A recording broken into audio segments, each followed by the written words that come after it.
যশোরের শার্শা উপজেলা বিএনপির সাবেক সিনিয়র সহসভাপতি ও নিজামপুর ইউনিয়নের সাবেক চেয়ারম্যান সিরাজুল ইসলাম তরফদারকে খুনের উদ্দেশ্যে তার বাড়িতে হামলা চালানো হয়েছে। বাড়িতে না থাকায় তিনি প্রাণে বেঁচে গেলেও বাসভবন ভাঙচুর ও তার পোতা ছেলে ৮ বছরের শিশু মাহিরকে বেধড়ক পিটিয়েছে বিএনপি নামধারী সন্ত্রাসীরা।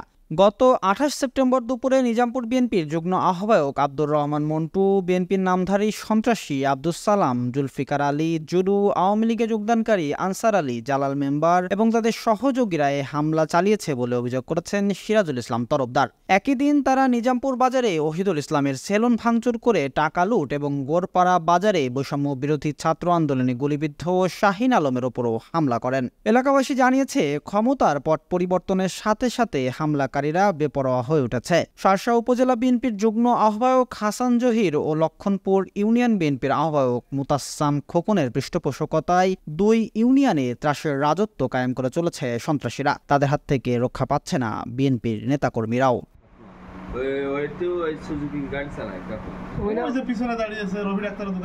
ডেস্ক রিপোর্ট, দৈনিক কল্যাণ।